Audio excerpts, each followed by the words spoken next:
무엇이 제일 무섭다? 뭐가 제일 무섭다 그래요? 귀신이 무서워요? 사람이 무서워요? 사람. 여태까지 나는 살면서 한 번이라도 실제로 귀신을 본 적이 있다 하시는 분만 손. 나 귀신 본 적 있다. 한 번이라도. 혹시 안 계세요?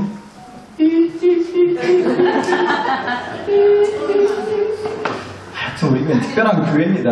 목사가 설교 시간에 귀신 흉내도 다 내고. 근데 여러분 꼭 귀신을 실제로 본 적이 없어도 아까 근데 너무나 믿음으로 고백을 하셨는데 대답을 다 귀신을 보지 않았어도 귀신이 쬐도 안 되게 무서운 게 뭐라 그래요? 사람이야 사람. 사람이 제일 무섭다. 오죽하면 그래서 사람이 제일 무섭다라는 말까지 하잖아요. 근데 맞는 것 같아요. 사람이 제일 무서워요. 심지어 귀신도 사람 붙잡고 그러잖아요. 내 다리 내놔, 내 다리 내놔. 사람이 귀신 다리 가져갔으니까 귀신이 사람한테 자기 다리 내놓으라고 하는 거 아니겠어요? 아마 그럴 거예요. 귀신 다리가 그렇게 몸에 좋다고 하면 그 귀신 다리도 고아 말려고 하는 게 사람이지 않을까 싶더라고요. 사람이 제일 무섭단 말이에요. 그래서 또 한번 여쭤볼게요. 혹시 여러분 사람을 믿으세요? 사람 믿어요? 여러분도 다 사람이시잖아요. 그러니까 여러분도 사람인 여러분 스스로를 믿으시냐고요. 요 정도 소금을 간을 하면 딱 맛이 좋겠지? 딱 간이 맞겠지? 하고 이제 내 혓바닥을 믿고 음식 간을 다 맞춰서 식탁에 올렸단 말이에요. 그런데 어때요? 가족들이? 식구들이? 여가 무슨 신한 염전 소금밭이라고 또 짠해 어쩌네 주는 대로 먹지 그냥 짠해 어쩌네 날렸던 적이 있다 없다? 제가 목사밥 좀 먹었다고 이제 좀 보인다니까요. 그러신 분들이 계실 것 같아요. 이제 좀 내 혓바닥도 수십 년 써먹었다고 나도 내 혓바닥을 못 믿겠다고 나도 그렇게 나를 못 믿는데 내가 남을 어떻게 믿을 수가 있겠냐는 겁니다. 그래서 여쭤보겠는데요. 혹시 여러분 목사 믿으세요? 제가 목사잖아요. 저 믿으시냐고요? 목사 믿으시나요?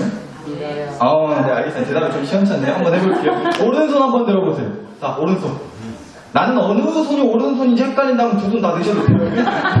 오른손 한번 다 드셨죠? 네. 오른손 다 드셨어요. 그러면 한번 여쭤볼게요. 나는 앞에 서 있는 이 목사를, 저를 믿는다. 아니, 누가 말해도 나는 우리 목사님 믿어라? 하시는 분만 손 내려보세요. 이거 내가 얼굴 관상을 좀 볼 줄 아는지 우리 목사님 눈이 쫙 찢어져가지고 얼굴이 뱀상이어서 믿으면 안 돼. 믿었다 큰일 나다. 그러신 분만 빼고 다 이미 다 내리셨네요. 감사합니다. 오늘 엎드려 잘 받았습니다. 여러분, 근데 저도 그래요. 솔직히 말씀드릴게요. 솔직히 목사를 어떻게 믿을 수가 있어요? 저도 목사잖아요. 근데 저도 저를 못 믿겠다니까요. 그러니까 저는 목사 믿을 수 없어요. 가뜩이나 요즘 뭐 뉴스만 보면요. 걸핏하면 뉴스에 어디 무슨 뭐 어디 교회 목사가 무슨 이런 나쁜 짓을 했고 뭐 저런 나쁜 짓을 했다. 목사님들이 은사가 충만하셔가지고 나쁜 짓도 충만하게 하시더라고요. 근데 여튼 저도 목사 명함을 달고 사는 사람인지라 그런 뉴스를 보면 정말 너무 부끄럽고 제가 다 정말 대신 죄송하다는 마음이 들 때가 너무 많아요. 요새 그런 뉴스가 너무 많아가지고. 근데 그렇다고 해서 저는 뭐 깨끗한 목사라고 할 수 있을까요? 죄송하게도 못 그래요.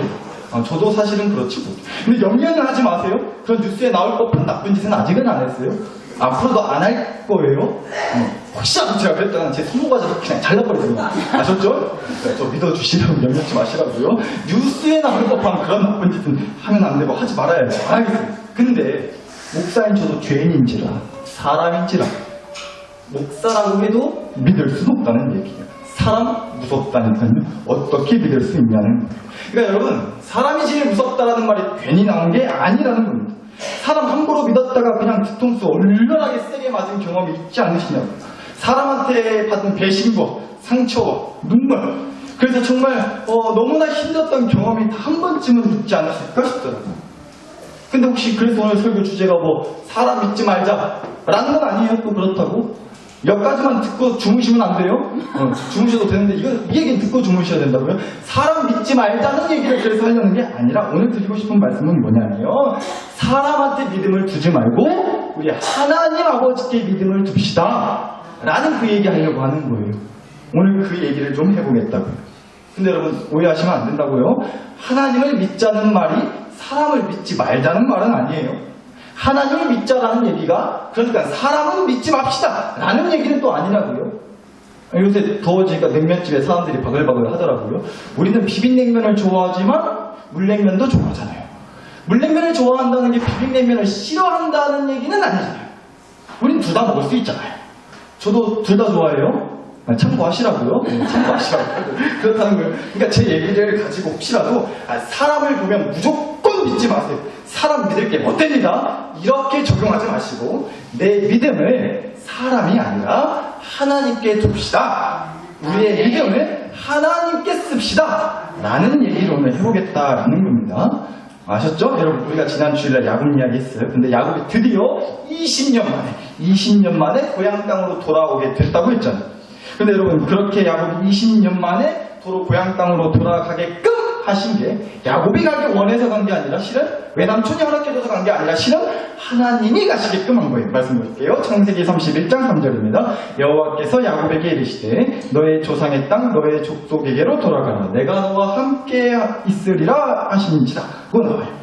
이때는 아직 외삼촌 그 라반의 집에 있었을 때였어요. 야곱이. 그런데 어느 날 드디어 하나님 이렇게 말씀해 주신 거예요. 야곱한테 도로 고향 땅으로 돌아가도 좋다고. 그렇게 말씀을 하셨다고.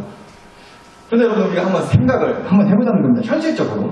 전에도 말씀을 드렸지만요. 야곱이 외삼촌 밑에서 14년 죽어라 이라고 나서 외삼촌이 조카 야곱한테 제대로 월급을 이제 챙겨주지 않으니까 14년 동안 죽어라 이랬는데 그 밑에서 야곱이 심통나서 막 뭐라고 한 소리 했단 말이에요. 그래가지고 외삼촌한테 상태가 아주 안 좋은 가축을 포도씨 쪽 얻어냈어요. 그런데 그리고 나서 이후로 야곱이 6년 동안 그 가축을 정말 기똥차게 잘 키워가지고요. 이제 부자가 되었을 때 이제 더 이상 외삼촌한테 월급 받고 살지 않아도 되고요. 너무나 넘치게 풍요롭게 풍족하게 살고 있었을 때 바로 그때 하나님이 야 이제 때가 됐으니 고향 땅으로 돌아가라 라고 말씀을 하셨다는 거예요. 근데 여러분 말씀드렸잖아요. 고향 땅에 누가 있어요? 동생 야곱을 죽여버린다고 이를 박박 깔고 있을 그 형 에서가 있었단 말이에요. 고향 땅에. 그러니까 생각해 보시자고요. 여러분 같으면 굳이 고향 땅으로 돌아가고 싶다는 마음이 드시겠어요? 돈도 많겠다. 어디 가서 살아도 이제 먹고 살만해졌는데 어디 가서 살아도 크게 지장 없을 만큼 이제 살 만큼 사는데 또 야곱이 보통 야무진 게 아니었잖아요. 그 상태가 안 좋은 가축들을 받아가지고서 자기가 머리를 들려서 그것을 이제 귀엽고 튼튼하고 좋은 가축들을 이제 키워내고 가축들 수를 늘리는 그런 사람. 아니 그러니까 보통 똘똘한 머리가 아니었어요. 야곱. 사업 수완이 좋았다는 걸 그만큼.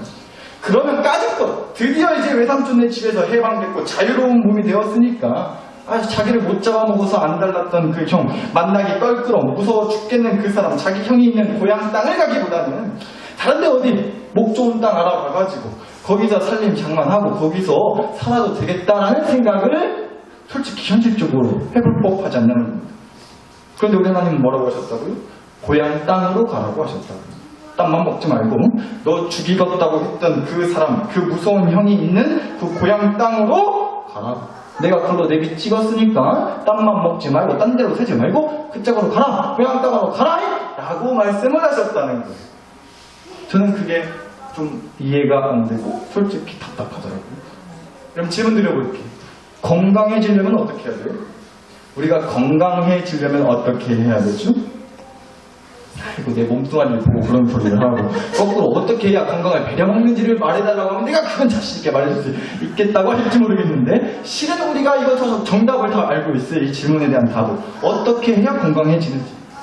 뭐 어려울 게 뭐가 있어요. 잘 먹고 잘 자고 잘 싸고 스트레스 안 받고 운동 열심히 하고 일 무리해서 하지 마시고 그러면 건강해지는 거잖아요. 근데 여러분 진짜 질문. 그래서 잘 먹고 잘 자고 잘 싸고 운동 열심히 하고 스트레스 안 받고 그냥 일 너무 무리하게 하지 않으면 그러면 반드시 건강해져요. 무조건 건강해져요? 지금처럼 일단 이 질문에 대답을 하기가 좀 거시기하다 싶은 게 뭐냐면 사실 우리가 이대로 지켜서 해본 적이 없어가지고 정말로 그러는지 안 그런지를 일단 대답할 수가 없겠더라고요. 일단 잘 먹는 거. 그건 누구보다 자신 있죠. 그건 잘 할 수 있겠는데 운동 열심히 하는 거.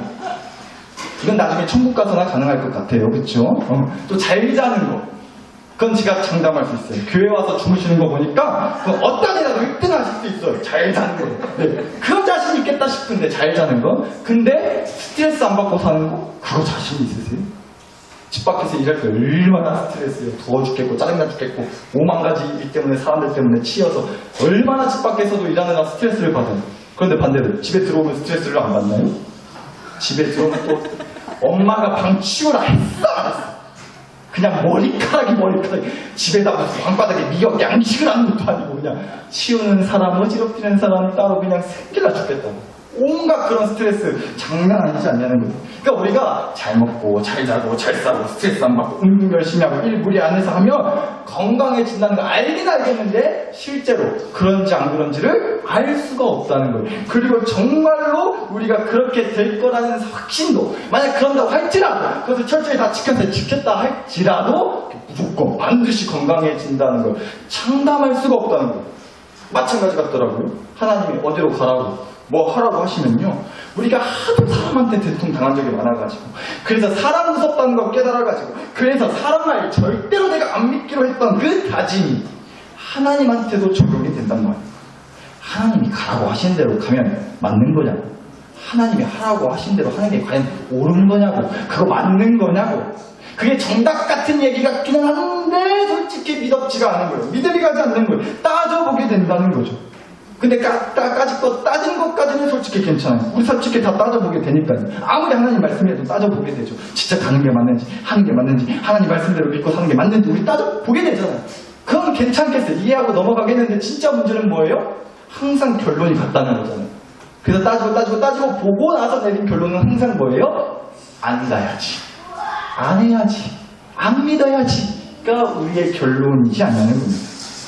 근데 저는 또 그래요? 그렇게 우리가 하나님 말씀에 불순종하게 되는 이유를 따져보면요. 사실 일정 부분은 하나님 탓도 있잖아요.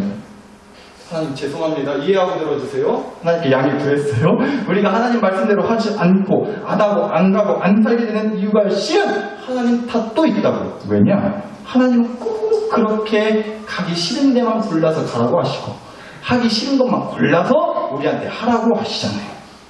야곱 한테도 그러신 거라고요. 20년 만에 자기 고향 땅 찾아가 보고 싶은 마음이 왜 없었겠어요, 야곱한테. 그런데 거기 가면 껄끄러운 형 예서를 만나야 되는데 그러니까 한편으로는 가기 싫은 마음도 들지 않았겠냐는 겁니다, 야곱이. 그런데 기어코 거기 가라고 하셨다고요, 하나님이. 이렇게 우리 하나님은요, 항상 우리가 원하는 대로 가라고 하시고 우리가 원하는 걸 하라고 하시는 분이 아니라는 얘기예요.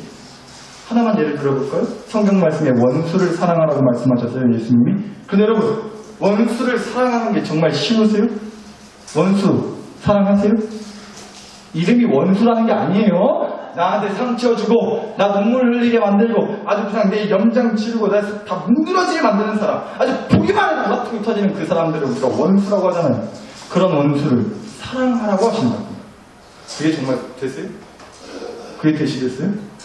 누가 이런 얘기 했더라고요. 자기는요, 원수 같은 사람한테 절대 욕 안 한대요. 원수 생각하면서 그 사람 욕 절대 안 한다는 거예요. 왜냐면 욕 많이 먹으면 오래 산다는 말을 들어가지고 내가 욕을 그 사람을 뭐 하루 24시간 내내 하면 못해도 24일은 더 살 것 같아가지고 욕을 안 한다는 거예요. 근데 반대 거꾸로 그래서 칭찬을 많이 한대요.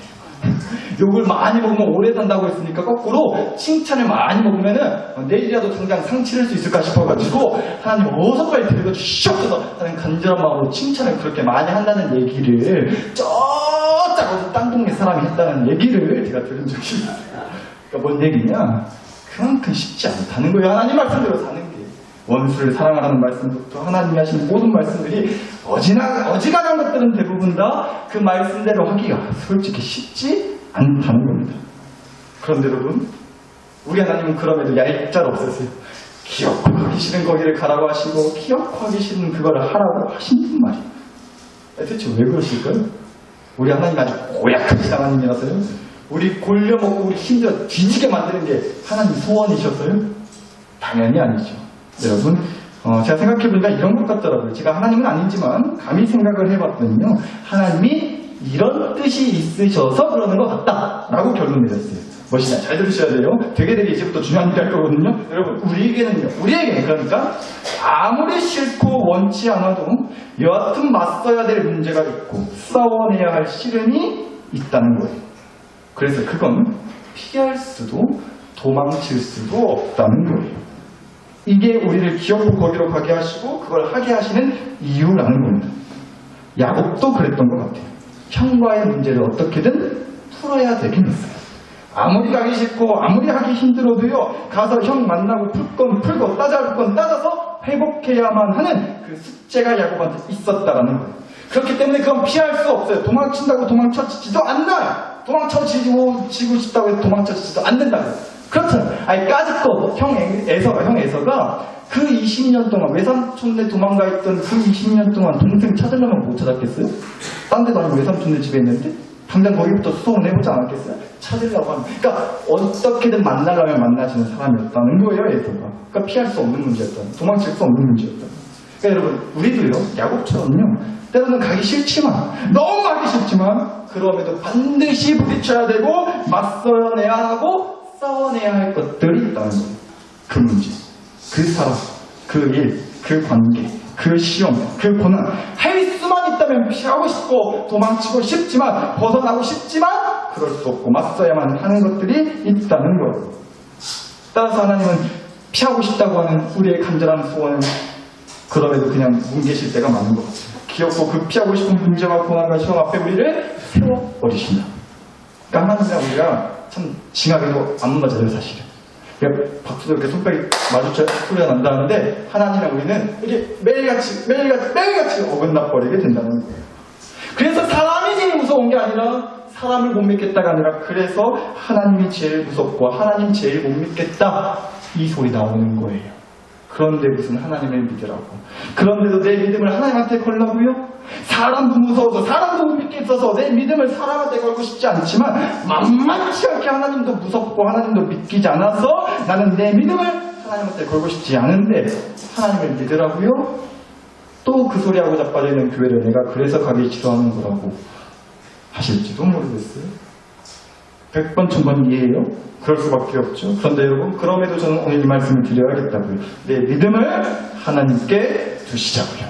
우리의 믿음을 하나님께 두시자는 거예요. 왜요? 꼭 기억하시자고요. 하나님은요, 내가 그렇게 가기 싫고, 내가 그렇게도 하기 싫고, 내가 어떻게든 피하고 싶은 그 문제와 고난과 어려운 상황 앞에 우리를 세우실 때요, 반드시 이렇게 하고 세워주시거든요. 어떻게요? 이렇게요. 오늘 주신 말씀 다시 봅니다. 창세기 32장 26절. 그 사람이 그에게 이르되, 하나님이 야곱한테 말씀하시기를 너의 이름이 무엇이냐? 그가 이르되 야곱이니이다 라고 했대요. 여러분, 지난 주일날 얘기 드렸어요. 야곱이 이제 고향 땅에 다 와가지고 형을 만나기 전날 밤에 형을 만날 생각이 두려워가지고 온갖 걱정을 하고 있던 그 밤에 하나님이 야곱과 밤새도록 함께 걱정해 주시기 위해서, 걱정만 하고 있지 않게 해주시기 위해서 나이 새도록 하나님이 야곱과 1대1로 맞짱 싸움을 해주셨다는 거예요. 그리고 나서 이제 다음날 새벽에 하나님 이제 싸움을 그만 멈추시려고 하시면서 대뜸 야곱에게 이렇게 질문하셨다는 거예요. 야곱한테 너의 이름이 뭐냐고요. 그런데 여러분, 한번 생각해 보실게요. 하나님이 야곱의 이름을 몰라서 물어보신 걸까요? 20년 전에 야곱을 신방 오시기도 하셨던 분이 이제서야 통성명하자고 하시는 거겠어요? 야곱의 이름을 몰라서 이름이 누구냐? 라고 그렇게 물어보신 거겠냐라는 겁니다. 저는 그렇지 않다고 생각해요. 이렇게 봤어요. 하나님이 야곱한테 이 얘기를 듣고 싶었던 것 같아요. 그것도 야곱의 입술로, 야곱의 목소리로, 야곱이 직접 고백하는 걸 듣고 싶어 하셨다고요. 어떤 고백이요? 저는 야곱입니다. 라는 고백이요. 하나님, 저는 야곱입니다. 이게 뭔 얘기냐, 여러분. 야곱이라고 하는 그 이름의 뜻이 이렇다고 했잖아요. 발 뒤꿈치를 젓는 사람. 발 뒤꿈치를 잡는 사람이라는 뜻이에요. 야곱이라는 그 이름의 뜻이. 엄마 뱃속에서부터 쌍둥이 형보다 자기가 먼저 세상 밖으로 1등 하려고, 첫째 아들 되려고 씨름하면서 형의 발 뒤꿈치를 잡고 나왔다고 해서 붙여진 이름이 야곱이었다고. 따라서 나는 야곱입니다 라고 하는 그 고백은요, 단순히 자기 이름을 소개하는 내 이름은 야곱입니다 라고 하는 말을 하는 정도가 아니라요, 자기는 그렇게 한평생 무언가를 갖고 갖기 위해서, 무언가를 손에 잡기 위해서 그것을 쫓고 그것을 욕심내고, 그래서 때로는 억척스럽게, 때로는 치사하고 비겁할 정도로 그렇게 열심을 다해서 정말 최선을 다해서 살았다고 하는 그런 자기 인생에 대한 고백이 들어있었던 거예요. 나는 야곱입니다 라는 그 고백이. 그런데 여러분, 이게 중요해요. 그렇게 야곱의 이름을 하나님이 물으시고 나서 야곱이요? 나는 야곱입니다 라고 대답을 했더니 27절 말씀 하나님이 이러셨대요. 하나님이 이르시기를 너의 이름을 다시는 야곱이라 부를 것이 아니고 뭐라 부를 것이니? 이스라엘이라 부를 것이니 이는 네가 하나님과 및 사람들과 겨루어 이겼음이니라 라고 했어요. 하나님이 냈던 야곱의 이름을 바꿔주셨대요. 야곱에서 뭐로요? 이스라엘로. 야곱은 그러니까 하루아침에 이름이 바뀐 사람이 됐습니다. 저는 이제 야곱으로 살지 않고요 이스라엘로 살게 됐단 말이에요. 근데 여러분, 이게 굉장히 큰 의미가 있겠다 싶어요. 여러분, 이스라엘 하나님이 지어주신 이 새로운 이름의 뜻이 뭐라고요? 하나님과 싸워서 이긴 사람이라는 뜻이에요. 하나님과 싸워서 이기는 사람. 그런데 여러분, 하나님과 싸워서 이겼다, 이 얘기에 집중하지 마시고 우리가 이걸 보자는 거예요. 이제 야곱의 이름에 하나님이 새겨졌다는 겁니다. 자기 힘으로 어떻게든 원하는 것에 발뒤꿈치를 잡기 위해서 정말 몸부림을 치고 처절할 정도로, 남들이 보면 진짜 억척스럽다 할 정도로 그렇게 내 힘으로 열정을 다해서 최선을 다해서 살았던 야곱, 발뒤꿈치를 잡은 사람이라는 그 이름에 하나님이 새겨졌다는 거예요. 이게 중요해요. 그리고 이 이름을 받고 나서 야곱이 형 에서를 드디어 만나게 됐어요. 어쩌면 정말로 부딪히기 싫어했을 그 문제와 숙제의 상황 앞에 야곱이 드디어 서게 됐단 말이에요. 그런데 여러분, 이제 더는 야곱으로 그 문제 앞에 서지 않게 됐어요. 이스라엘로 그 문제 앞에 서게 됐다는 거예요. 바꿔 말하면 뭐예요? 더는 자기 힘이 아니라 하나님의 힘으로 서게 됐다는 겁니다. 자기가 용을 써서 발뒤꿈치를 잡고 문제를 해결하고 이뤄내는 것이 아니라 자기와 함께 싸워주시는 그 하나님의 발뒤꿈치를 잡고 하나님이 문제를 어떻게 풀어가시는지를 믿음으로 지켜보는 사람으로 서게 됐다는 거예요. 바로 이거. 사랑하는 나사렛 식구 여러분, 하나님을 왜 믿냐고요? 하나님도 사람처럼 뒤통수 치시는데 그런 하나님 믿었다가 무슨 험한 꼴을 당할까봐 무섭고 겁나서 나는 하나님을 믿지 못하겠다고요? 혹시 그러시나요? 저는 그럼에도 하나님을 믿자고 말씀을 드릴 거예요. 왜냐? 하나님은 절대로 나를 야곱으로 그 상황 앞에 세우지 않으시거든요. 나의 상태를 야곱에서 이스라엘로 내 힘으로 발뒤꿈치를 잡아야 되는 상태가 아니라 온 힘을 다해 하나님의 발뒤꿈치를 잡아서 하나님이 함께 해주시는 상태로 나를 그 상황 앞에 세워주시는 분이기 때문에 저는 그런 하나님을 믿지 않으면 도저히 그 문제와 시험의 상황을 저 혼자의 힘으로, 제 통박으로, 제 재주로, 제 잔머리와 제 노력과 열심으로 그 문제의 상황을 상대할 수가 없기 때문에 내가 피하고 싶은 그 상황으로 기어코 나를 몰아넣으신다고 해도 나를 하나님과 함께하는 그 상태로 만드셔서 그 상황을 정면 돌파하게 하시는 하나님을 믿자고, 하나님을 믿읍시다고 그래서 얘기를 해야겠다는 거예요. 여러분, 이제 설교 마무리하면서요, 오랜만에 짧은 영상 하나 준비해서 한 1분짜리 정도 되는, 요새 TV를 보면 거진 대부분의 연예인들이 자기 가족, 아내부터 자기 새끼들부터 사돈의 팔촌까지 다 들고 나오더라고요. 가족들 싹을 끌고 나와서 연예인들이 돈 벌어 가던데, 그거 보니까 저도 연예인이나 할까 싶었어요. 저도 아내가 한 명이나 있고 딸은 2명이나 있는데. 알겠습니다. 얼굴 때문에 안 된다고요. 설교 거의 끝났는데 왜 이렇게 끊을게요? 여튼간에 외국인인데, 외국 사람이에요. 근데 우리나라 와서 개그맨이 된 연예인이 있어요. 근데 이 연예인이 자기 어린 아들한테 한국말을 잘 못하니까 외국인이라서 존댓말을 가르쳐주는 그런 모습을 담은 영상이 있어요. 그거 잠깐 보시고 제가 설교 마무리하도록 하겠습니다. 알았어? 뭐? 아니잖아. 알았어, 내가 말해야지. 네 해야지. 네. 알았어? 네 하라고 했잖아. 네. 알았어? 네 하라고 했잖아. 네. 알았어? 아빠 알아서 물어보니까 네 대답하는 건 네야, 네. 하지 마. 알았어? 하지 말라고 했지. 하지 마. 알았어? 왜 자꾸 자주 보내? 네, 하지. 알았어? 웃겨. 아빠 알았어 물어보면 지금 화났잖아. 그럼 아빠 알았어 물어보면 네가 네 이렇게 하는 거야. 알았어? 네 하는 거야. 알았어? 알았어? 내가 알았어 하면 네가 네 하면 되잖아. 그 끝이야. 알았어? 네! 알았어?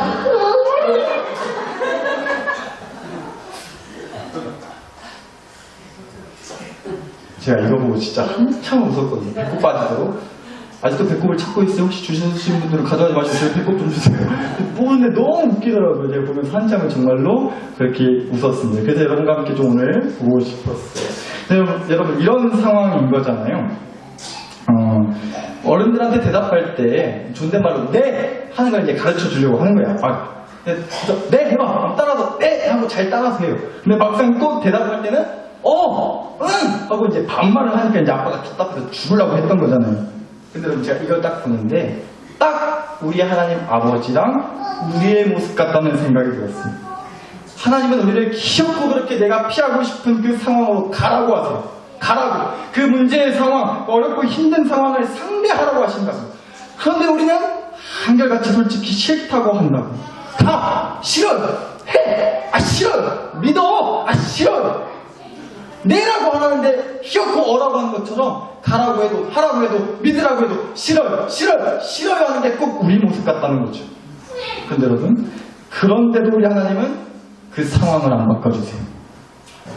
귀엽고 그 피하고 싶은 고난과 시험의 상황에 우리를 세우신다. 그러나 기억하시자는 거예요. 상황은 바꿔주지 않으시지만 우리의 뭐를 바꿔주신다? 상태를 바꿔주신다고. 어떻게 해요? 야곱에서 이스라엘을. 그 이름에, 그 인생에, 그 영혼에 하나님 이름 석자 팍 새겨놓은 상태로 우리를 바꿔주실 때까지 영상 속 아빠처럼 우리 하나님 아버지도 포기하지 않고 계속 가르쳐주시고 계속 알려주시고 계속 따라고 계속 하라고 계속 믿으라고 그렇게 믿음을 집어 넣어주신다는 거예요. 하나님 이름 석자 새겨주신단 말이에요. 우리 그 하나님 믿자는 거예요. 그 하나님 믿고 그 하나님 이름 석자 가지고 두렵고 무서워서 피하고 싶은 그 상황 앞에 한번 정면 돌파해 보시자는 얘기예요. 그럴 수 있게 해달라고 누가 기도하시겠어요? 우리가 또 기도하자고요. 이 시간 함께 기도하시겠는데요. 여러분 어디서 이런 글을 하나 봤어요. 하늘을 나는 새 있잖아요. 하늘을 나는 새. 네, 새들이 뭐 하루 24시간 내내 날아다니는 건 아니고 더러운 나뭇가지 위에 이렇게 올라가 있을 때도 있잖아요. 근데 그 새가 나뭇가지 위에 서 있을 때 혹시라도 자기 발밑에 있는 그 나뭇가지가 부러지면 어떡하지? 라는 걱정을 절대로 안 할 거예요. 왜요? 새대가리라서요? 그렇지 않죠? 여러분 새한테는 뭐가 있어요? 날개가 있잖아요. 그러니까 설령 자기가 발을 딛고 있는 그 나뭇가지가 부러지든 말든 그 상황은 상관없다는 거예요. 왜요? 자기는 날개가 있는 상태니까 그 날개로 나뭇가지 부러지면 하늘 헐헐 날면 된다는 거예요. 마찬가지예요. 우리가 두 발을 딛고 서 있는 이 땅에서 우리는 내 인생의 땅이 다 무너져 내려버리는 것 같은 다 무너져 내려버리는 것만 같은 그런 피하고 싶은 고난과 문제와 시험의 상황에 놓일 수밖에 없어요. 그러나 여러분 우리의 바뀐 상태를 기억하시자고요. 나에게는 하나님이라는 날개가 있다. 내 이름에, 내 영혼에, 우리 가정에, 우리 교회에는 하나님이라는 날개가 달린 상태다. 그러니 설령 부러질 것만 같은 상황이어도 그 하나님 날개가 있는 상태로 헐헐 날아서 이 상황을 헤쳐나가게 하여 주시옵소서. 그 믿음을 갖고 살게 하여 주시옵소서. 이 기도하시죠. 함께 주 한번 부르고 오늘 주신 말씀과 은혜를 가지고서 기도 마음과 간절히 함께 올려드리겠습니다. 주여